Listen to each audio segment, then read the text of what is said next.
कि पिछले कोहली साहब से लेकर मौजूदा चेयरमैन तक पब्लिक सर्विस कमीशन मेरिट पे जा रहा है।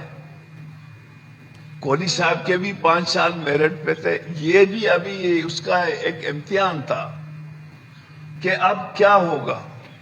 यकीनन जो बच्चे अभी असिस्टेंट कमिश्नर लगे हैं, जो डीएसपी लगे हैं, जो सेक्शन अफसर लगे हैं, जो मेरे इलाके के हैं, मैं ईमानदारी से कहता हूं स्पीकर साहब, वो सिर्फ और सिर्फ गरीब के बच्चे हैं जो मेरिट पे लगे हैं। मैं समझता हूं कि पब्लिक सर्विस कमीशन के इख्तियारात को कम नहीं करें, उसको मजीद स्ट्रेंथन करें। जहां कहीं आप देखें, दुनिया में बगैर मेरिट से समाज आगे नहीं जाते हैं। समाज को आगे जाने के लिए मेरिट बहुत जरूरी है।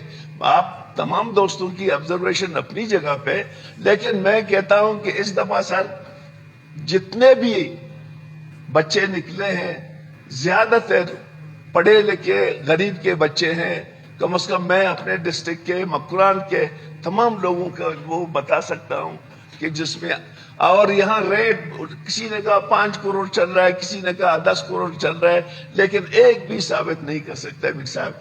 आप लोगों की खैर गवर्नमेंट की प्रोग्रेटिव है, जो भी करेगा, लेकिन मैं जाती सूरत में कहता हूं कि हमें बलूचिस्तान में मेरिट को तकवीत देनी चाहिए sir. Thank you, thank you. ये जो वर्डिक्ट आपने दिया है ना, इसके बाद ये तमाम अपनी कमेटियां खत्म कर लें सर। उसकी वजह यह है कि जब भी आप तमाम बिलों को एक्सेप्ट करेंगे और उसको मेजॉरिटी के बुनियादों पे करेंगे, वो जो है ना रिजेक्ट नहीं होंगे। इसके बाद कोई बिल जो है ना कमेटी में नहीं जाएगा सर।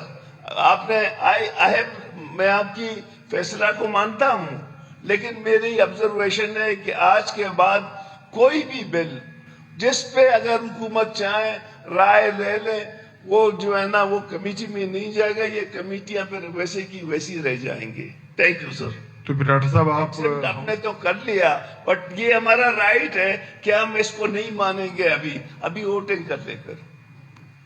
देखिए, पुलिस वाले वो हैं जो दुख भी सहते हैं, गालियां भी सुनते हैं, ताने भी लोग इनको कसते हैं, इनको देखकर हंसते भी हैं, फिर भी वो मुस्कुरा के आपकी खिदमत ही करते हैं। इन पर ताने बरसाए जाते हैं, तरह तरह की बातें की जाती हैं कि ये सब करप्ट हैं, सिर्फ रौब दिखाते हैं वर्दी का। मगर ये बात कोई नहीं जानता कि इस वर्दी में एक बाप है जो आपकी खुशियों की खातिर, आपके अपने बच्चों की खुशियों की खातिर अपने बच्चों को भूल जाता है और सड़कों पे आपकी हिफाजत कर रहा होता है। एक माँ अपने बेटे को रोज़ वर्दी पहना के घर से रवाना करती है कि बेटे के सर पे हाथ फेरती है कि बेटा शाम में जब तू आएगा तुझे तेरी मर्जी का खाना बना के दूंगी। शाम होती उसे मालूम होता है कि अम्मा जी आपका बेटा शहीद हो गया।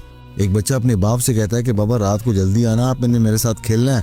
रात को उसके दरवाजे पे दस्तक होती है और बताया जाता है कि बेटा आपके वालिद साहब शहीद हो गए क्योंकि वो पुलिस में थे।